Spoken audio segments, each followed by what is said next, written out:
ప్రియులారా, మీరందరూ ఆనందంగా ఉన్నారా? మరి ఒక పర్యాయము యూట్యూబ్ ద్వారా మిమ్మల్ని కలుసుకున్నటకు దేవుడు ఇచ్చిన సమయాన్ని బట్టి వందనాలు. ఈనాడు లూకా సువార్త 1వ అధ్యాయము 37వ వచనం.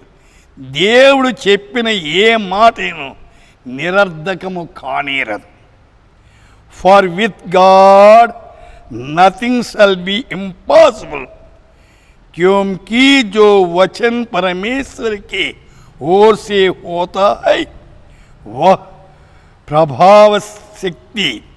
प्रभाव रहित नहीं होता. దేవుడు చెప్పిన మాట ఏం కాదట, నిరర్ధకం కాదు. మనుషుల మాటలు నిరర్ధకం, దేవుని మాటలు ఎప్పుడు నిరర్ధకం కాదు, అది సఫలీకృతమయ్యేది. అందుచేతిన ఆదికాండం 18:14 యెహోవాకు అసాధ్యమిది ఏదైనా కలదా? మానవునికి ఎన్నో అసాధ్యాలు ఉన్నాయి, దేవునికి సమస్తము సాధ్యం. ఆయన తలపెట్టిన కార్యాన్ని సోదరుడికి అసాధ్యం అని అనుకుంటున్నావేమో, దేవునికి అప్పగించు, అసాధ్యాన్ని సాధ్యం చేస్తాడు. ఆయన కృప చూపించేవాడు. ఇర్మియా 32:17 యెహోవా ప్రభువా సైన్యములకు యెహోవా అని పేరు వహించిన వాడా, సూర్యుడా మహాదేవా, నీ అధిక బలము చేతను చాచిన బాహుబలము చేతను భూమి ఆకాశం సృజించి నీకు అసాధ్యమైంది ఏది లేదు. సమస్తాన్ని కలుగజేసిన దేవునికి ఏ సమస్యకు మీరు లొంగిపోవద్దండి. మీ చింత ఆయన మీద వేయండి.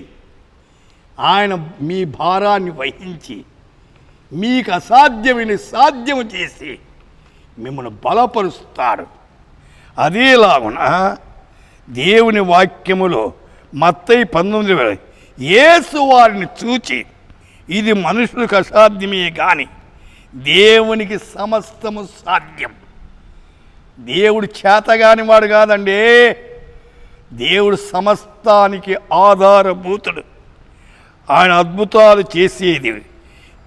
మార్కు సువార్త 10:20 యేసు వారిని చూచి ఇది మనుషులకు అసాధ్యమే కానీ దేవునికి సాధ్యము కాదు, దేవునికి సమస్తము సాధ్యమే. సమస్తము సాధ్యమైన దేవుని మీద ఆనుకొని మీరు ముందుకు సాగండి. ప్రార్థిస్తాం.